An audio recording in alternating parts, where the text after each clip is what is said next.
सरकारले मङ्सिर 4 गतेका लागि दुवै तहको चुनावको मिति घोषणा गरिसकेको अवस्था रहेको छ। अब निर्वाचनको सरगर्मी बढ्ने देखिन्छ। त्यसो त 5 दलीय गठबन्धनको सरकार छ। यो गठबन्धनको सरकारले गठबन्धन गरेरै हामी चुनावमा जाने भनेर आज नै निर्णय गरिसकेको अवस्था पनि रहेको छ। नेपाली काङ्ग्रेस, एकीकृत समाजवादी, जनता समाजवादी पार्टी, माओवादी केन्द्र, त्यसैगरी राष्ट्रिय जनमोर्चाको एउटा सहमति जुटिसकेका छ। त्यसको लागि 11 सदस्यीय एउटा कार्यदल पनि बनेको छ। त्यसले सिट बाँडफाँड गर्ने भनिएको छ। सबैभन्दा फलामको चिउरा चपाए सरहको हुने चाहिँ यही सिट बाँडफाँड देखिन्छ, किनकि सबैले आफ्नो दावेदारी राखिराखेका छन्। अब नेपाली काङ्ग्रेसलाई सबैको चित्त बुझाएर अगाडि बढ्नुपर्ने छ। त्यसमाथि भित्र आफ्नो आन्तरिक गुट पनि छ। त्यो गुटलाई पनि चित्त बुझाउनु छ। कसरी जान्छ होला नेपाली काङ्ग्रेस, आम चासोको विषय छ। आज हामी यिनै सन्दर्भमा कुरा गर्छौँ। हामीसँग कुराकानी गर्नको लागि स्टुडियोमा उपस्थित हुनुहुन्छ लक्ष्मी परियार, प्रतिनिधि सभा सदस्य, नेपाली काङ्ग्रेसकी नेत्री। यहाँलाई हार्दिक स्वागत छ। धन्यवाद। कठिन स्थितिमा नेपाली काङ्ग्रेस है। अब त्यस्तो धेरै कठिन अवस्थामा छैन नेपाली काङ्ग्रेस। सिट बाँडफाँडमा कठिन भने होइन, मैले त्यही भएर नै सुरुवात छैन त्यति धेरै भन्दैछु, केही त अप्ठ्यारो हुन्छ नै। यद्यपि नेपाली काङ्ग्रेसले सबैलाई मिलाएर जानको लागि, नेपाली काङ्ग्रेस एउटा गार्जनसिप लिनको लागि तयार छ। तयार त छ देखियो, यहाँले सहमति पनि गर्नु भएको छ। तर कसरी व्यवस्थापन होला भन्ने चाहिँ ठुलो महत्त्वपूर्ण कुरा छ कि यस्तो छ। अब खासमा त्यो चित्त बुझाउन सक्छ अरू 4 दललाई र आफ्नै दलभित्रको गुटलाई भन्ने चाहिँ ठुलो प्रश्न छ। सक्छ। नेपाली काङ्ग्रेसले चाहिँ विभिन्न खालका समस्याको समाधान गर्दै आज यो अवस्थामा चाहिँ आइसकेको छ नेपाली काङ्ग्रेस। त्यसैले नेपाली काङ्ग्रेसको जीवित संस्थाहरूमा र जीवन्त संस्थाहरूमा चाहिँ गुट उपगुट हुन्छन् होइन। त्यसमा नेपाली काङ्ग्रेसमा पनि पार्टीभित्र पनि छ, नभएको होइन। यद्यपि नेपाली काङ्ग्रेसको नेतृत्वले अहिले चाहिँ यो अवस्थामा हामी सबैलाई मिलाएर जान सक्छौँ, पार्टीभित्र र बाहिरका गठबन्धनसँग हामी मिलाएर जान सक्छौँ भन्ने एकदमै आत्मबल, डरो र विश्वास चाहिँ गरेर नै आज नेपाली काङ्ग्रेसले गठबन्धनको बाट नै चुनाव गर्ने भन्ने खालको निर्णय चाहिँ गरेको छ। काङ्ग्रेसलाई नै काङ्ग्रेससँग विश्वास छैन कि जनतासँग यहाँहरूको विश्वास छैन? होइन, छ, त्यस्तो होइन। खै त एक्लै चुनाव जाने हिम्मतै गर्दैन नेपाली काङ्ग्रेस। जतिखेर पनि गठबन्धन भन्छ होइन। एउटा चाहिँ कस्तो हुँदो रहेछ भने आम चुनाव वास्तवमा एकल चुनाव लड्नको लागि नेपाली काङ्ग्रेस तर्सिने कुरा होइन र नेपाली काङ्ग्रेस सदैव एकल चुनाव लड्नको लागि तयार नै हो। तर विशेष परिस्थिति भइदियो, यहाँहरू सबैलाई थाहा छ। जुन बेला संसद दुईपल्ट चाहिँ विघटन गर्नुभयो केपी ओलीले, त्यसपछि यसलाई यो संसदलाई बिउताउनको लागि अथवा संविधानलाई रक्षा गर्नको लागि हाम्रो चाहिँ विभिन्न पार्टीसँग गठबन्धन गरेर हामी आन्दोलनमा, त्यो अभियानमा होम्यौँ। त्यसपछिको अहिलेको सरकार भनेको गठबन्धनको सरकार छ, सबैलाई थाहा भएको कुरा हो। त्यसैले हामीले अब यो समयमा आउँदाखेरि गठबन्धनमा भएका पार्टीहरूले हामी गठबन्धन गरेरै जाउँ, हामी सरकारमा हामी सँगै छौँ।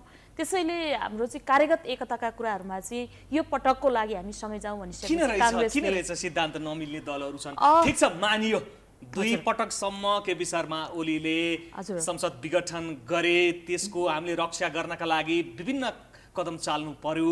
सिद्धान्त नमिलेकाहरूसँग पनि मिलाएर चाहिँ सरकार चलाउनु पर्यो। सरकारमा त्यो हुन सक्छ, तर चुनाव लड्न जाँदाखेरि चाहिँ के बाध्यता आइपरेछ?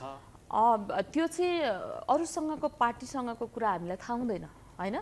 तर नेपाली काङ्ग्रेसले एक खालको चाहिँ हातेमालो गरेर हिँडिसके पछाडि हामी एउटा लोकतान्त्रिक पार्टी हो।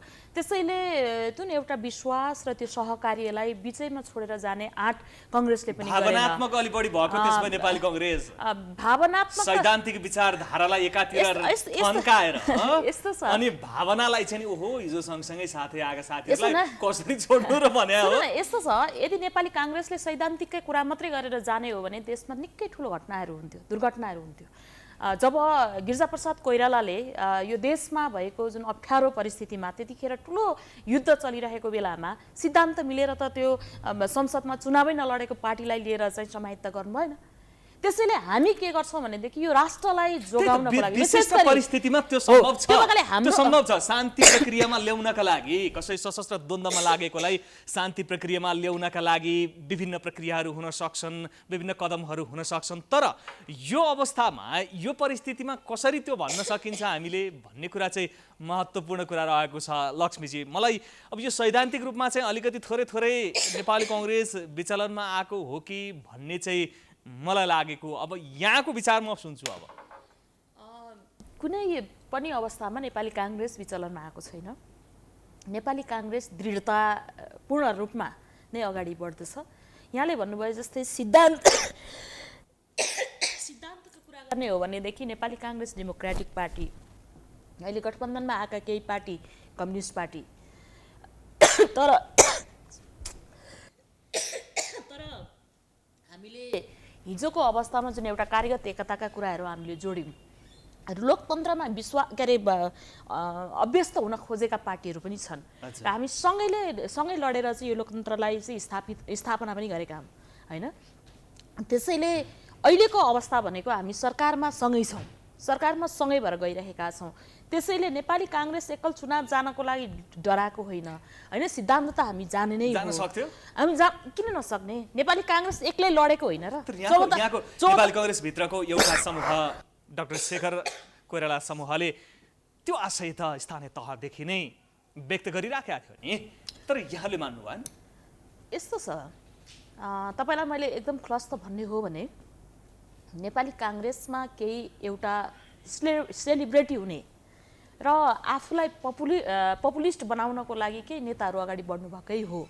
यद्यपि उहाँहरूको भित्री मनले चाहिँ गठबन्धन गरेर जाँदाखेरि हामी पनि आउँछौँ कि भन्ने चाहिँ छ होइन। डाक्टर शेखर कोइराला पक्षलाई पनि त्यो चाहिँ छ, किन नहुनु? हामीले सुनेका छौँ नि होइन। औपचारिक कार्यक्रमहरूमा उहाँहरूले त्यो कुरा गर्नुहुन्छ होला, तर भित्र कोठामा बसेर एक्लै बसेर गर्दाखेरि हामीले त्यहाँको चाहिँ सबै कुराहरू चाहिँ जाँचबुझ गर्दै जाँदाखेरि उहाँहरूको त मन सायद देखिन्छ। त्यसैले अब हिजो त्यो अवस्थामा शेखर कोइरालाले पनि भन्नुभयो, तर अहिले म चाहिँ कोही पनि चाहिँदैन, म एक्लै लड्छु भनेर त शेखर कोइरालाले भन्नुहुन्न। त्यसैले पार्टीले आवश्यक ठानेर, पार्टीले महसुस गरेर अथवा अरूसँग चाहिँ सँगै जानुपर्छ भन्नेलाई चाहिँ त्यो बाध्यात्मक अवस्था होस् अथवा त्यो परिस्थिति चाहिँ फेस गर्नको लागि शेखर कोइराला पनि तयार हुनुहुन्छ। अब यो अवस्थामा डाक्टर शेखर कोइराला पक्षलाई पनि यो परिस्थितिलाई सम्हालेर जानका लागि चाहिँ सिट बाँडफाँड हुन्छ कि डाक्टर शेखर कोइरालाले नेपाली काङ्ग्रेसको नेतृत्वले छुट्टिएको भागमा चाहिँ चित्त बुझाएर जानुहुन्छ? खास गरी अहिले हामी चाहिँ यो सिट बाँडफाँड र भागबन्डा भन्दा अलिक पर गइसकेका छौँ। नेपाली काङ्ग्रेसमा जो आवश्यक नेताहरू हुनुहुन्छ जसले एउटा पुरानो मूल्याङ्कनको आधारमा टिकट पाउनुहुन्छ भन्ने हाम्रो विश्वास छ। त्यसैले अब भागबन्डाकै आधारमा भन्दा पनि यही टिकट सिट बाँडफाँड उम्मेदवारका विषयलाई लिएर थुप्रो त्यो त हुन्छ, बागी उम्मेदवारहरू उठ्ने हैन। यस्तो छ, अब लोकतान्त्रिक पार्टी हो, अरू पार्टी जस्तो जब्बर रूपमा चाहिँ अनुशासन मानेर जाने पार्टी होइन हैन। मैले यहाँसँग कुरा गर्नै पर्छ, लुकाएर हुँदैन। यद्यपि त्यो यदाकेदा ननिस्किने होइन, निस्किन्छ। स्थानीय तहमा पनि निस्क्यो होइन, पार्टीबाट चाहिँ बाहिर गएर चाहिँ स्वतन्त्र उठ्नुभयो, स्वतन्त्रलाई सहयोग गर्नुभयो।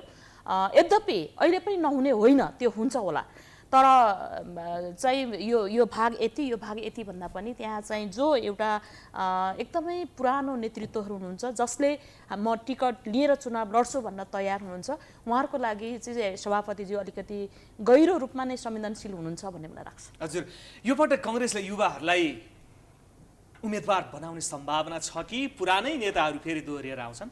यस्तो हुन्छ, यहाँ मिश्रितै हुन्छ होला जस्तो लाग्छ मलाई।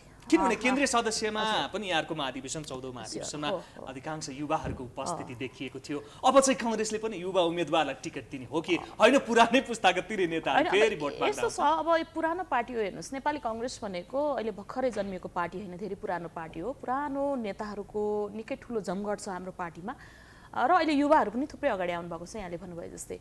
त्यसैले टिकट दिने बेलामा पनि मिश्रित रूपमा चाहिँ आउँछ होइन। पुरानोलाई चाहिँ छोडेर पुरानो तिमीहरूको सकियो भन्ने अवस्था पनि छैन र पुरानोलाई चाहिँ सबैलाई टिकट दिने र पुरानोलाई नयाँलाई चाहिँ त्यहाँनिर समाहित नगर्ने भन्ने पनि हुँदैन।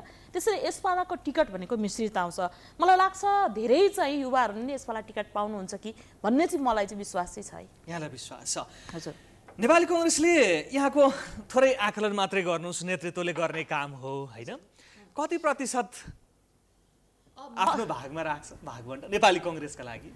होइन, अब यस्तो छ, नेपाली काङ्ग्रेसले एकल चुनाव लड्दाखेरि हाम्रो जम्मा 23वटा मात्रै मत हो होइन। के अरे 23वटा मात्रै सिट हामीले जितेका हौँ। यद्यपि हामीले केही थोरै मतले पनि हारेको ठाउँहरू छन्।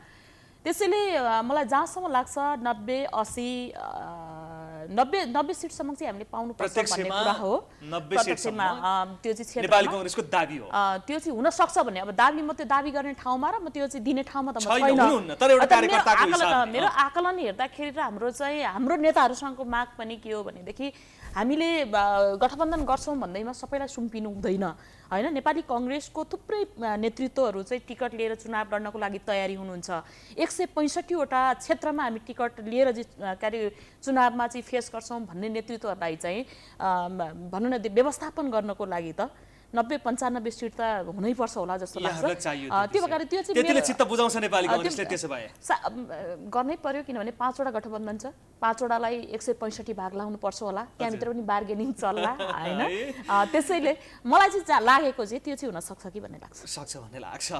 अब दोस्रो दल हुने स्थिति आएन भने त हामी जे पनि गर्न सक्छौँ भन्नुहुन्थ्यो अस्तिसम्म प्रचण्डजी के ठुलै संख्या खोज्ने होला फेरि। अब माओवादी केन्द्रले पनि एकीकृत समाजवादी पनि हामी नै हौँ भनिरहेछ। अब के पो होला हो है? हैन यस्तो यो राजनीतिमा यस्तै हो, माग्ने त हात्ती नै हो नि, माग्ने त हात्ती नै हो नि, चित्त बुझाउने ठाउँमा कानेर गरेर चित्त बुझाउने चाहिँ जहिले पनि कांग्रेस हुँदो रहेछ हैन फेरि?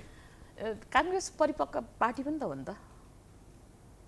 यो देशमा डेमोक्रेसीको लागि लामो समय लड्ने पार्टी पनि हो नि, देशमा स्वतन्त्रता लिने पार्टी पनि हो नि, र लामो समयसम्म चाहिँ जनताको लागि लडेर भिडेर जनतासँग विश्वास भएको पार्टी पनि नेपाली कांग्रेस हो हैन। त्यसैले त्यसमा एउटा थपिदिउँ मैले थोरै जोडिहालेँ र नेपाली कांग्रेसलाई जहिले पनि यो पार्टी चाहिँ यो चाहिँ गार्जियनसिप लिने पार्टी हो भन्ने पनि लाग्छ हिजोको दिनदेखि आजको इतिहासलाई हेर्ने हो भने। त्यसैले मलाई चाहिँ जहाँसम्म लाग्छ नेपाली कांग्रेस दिने भन्दाखेरि पनि अब यो त अहिलेको ठुलो लोकतान्त्रिक पार्टी हो, पुरानो पार्टी पनि हो, विभिन्न राजनीतिक वस्तुस्थितिमा नेतृत्वदायी भूमिका खेलेर अगाडि बढ्दै आएको पार्टी पनि हो र मुलुकको लागि केही गर्न नसकेको पार्टी पनि हो फेरि हैन। अब यति कुरा चाहिँ थपिदिन्छु हैन। त्यो त कहाँ त्यसरी भन्न मिल्यो र? नेपाली कांग्रेसले मुलुकको लागि नेपाली कांग्रेसले जति कसले गरेछ र? हेर्नुस् त यत्रो लामो इतिहास यहाँको 70-72 वर्षको इतिहासमा यहाँहरुको पार्टीले नेतृत्व गर्दै आएर आजको नेपालको स्थिति, आर्थिक स्थिति र हाम्रो समाजको वस्तुस्थिति हिजोदेखि रूपान्तरणका लागि हिँडेका यहाँहरु आज पनि यही रूपान्तरणको कुरा गरिरहेको छ। यस्तो अपेक्षित कामहरु हुन सकेन होला, जनताले अपेक्षा धेरै गर्नुभएको थियो होला, नेपाली कांग्रेसले अपेक्षित काम गर्न सकेन, तर नेपाली कांग्रेसले काम गरेको छ हैन। हिजो बीचबीचमा धेरै थुप्रो ग्यापहरु र थुप्रै ध्वंसहरु भयो, त्यसलाई फेस गर्दै यतिसम्म आउनु भनेको नेपाली कांग्रेसले काम गरेको हो भन्ने मलाई लाग्छ मेरो बुझाइमा। अब एमालेलाई हराउनको लागि यो 5 दलीय गठबन्धन हैन त लक्ष्मीजी, यो कुरामा यहाँ विश्वस्त हुनुहुन्छ र यहाँले स्वीकार्नुहुन्छ? यसमा कसैलाई हराउन भन्दाखेरि पनि मुद्दा जित्न हो, कसैलाई हराउने होइन हैन।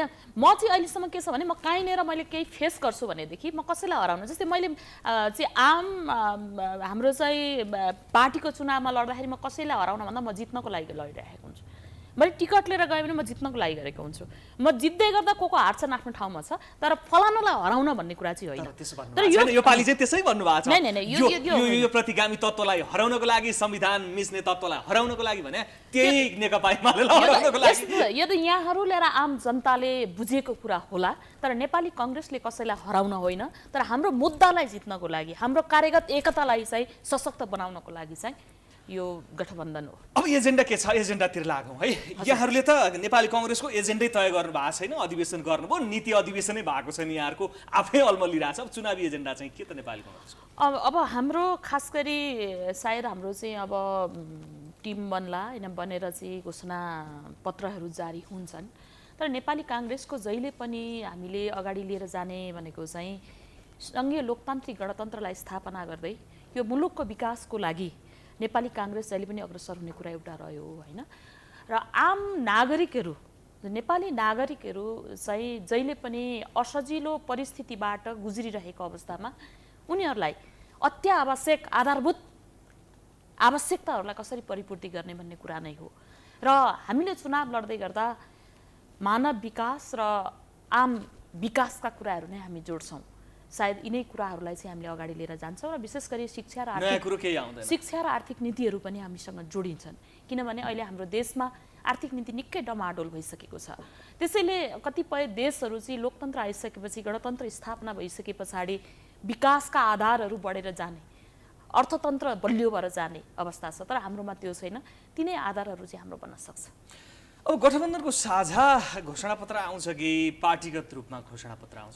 यो चाहिँ मलाई लाग्छ हामीले स्थानीय तहको चुनावमा पनि हामीले कुनै पनि साझा चाहिँ घोषणापत्र बनाएर हिँडेका छैनौँ र नेपाली काङ्ग्रेस पार्टीको आफ्नै सिद्धान्त छ, आफ्नै नीतिहरू छ होइन। त्यसैले हामी आफ्नै चाहिँ घोषणापत्रहरू लिएर जान्छौँ होला, तर कार्यगत एकता गर्दै जाँदाखेरि अथवा त्यो चुनावमा एक भएर जाँदै गर्दा केही टिओआरहरू बन्न सक्छ।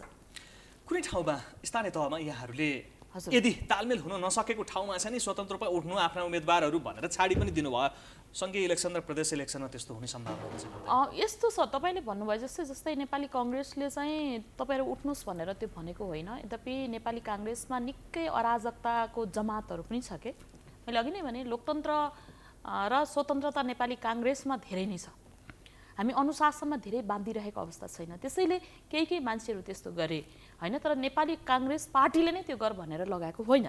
र अहिले पनि केही ठाउँहरूमा होलान्, तर हामी एकदमै अहिले सचेत भएका छौँ। यो गठबन्धनलाई चाहिँ एकदमै चाहिँ बलियो बनाएर जानको लागि, गठबन्धनको चुनावी अभियान चाहिँ पुरा गर्नको लागि यस्तो कुराहरू रोक्नुपर्छ। त्यो रोक्नको लागि एउटा टिमै तयार भएर देशभरि हिँड्नुपर्छ भन्ने लाग्छ। वाम एकताको कुरा पनि उठिराखेको छ।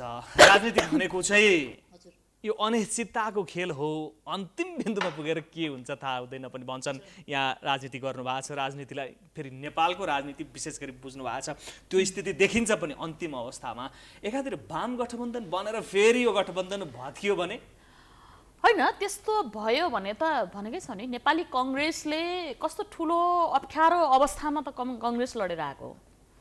यो देशमा राणा शासन जो कहाली लाग्दो राणा शासनलाई अन्त्य गर्ने नेपाली काङ्ग्रेस र उग्र वामपन्थीको रूपमा रहेर चाहिँ त्यत्रो युद्ध गरेर चाहिँ हिँडेको चाहिँ कम्युनिस्ट पार्टी जो नेकपा माओवादी केन्द्रलाई होइन चाहिँ यो संसदभित्र छिराउने नेपाली काङ्ग्रेस, थुप्रै यस्ता चाहिँ पञ्चायतको मा फेस गरे पनि नेपाली काङ्ग्रेस, त्यसै यस्ता समस्या आयो भने फेस गर्न लागि नेपाली काङ्ग्रेस तयार छ होइन। अब त्यो कल्पना मात्रै हो जस्तो लाग्छ मलाई। अहिलेको जुन यो गठबन्धन हो, यो बिचमा कुनै वाम एकता हुने त्यो खालको परिस्थिति देख्दिनँ म।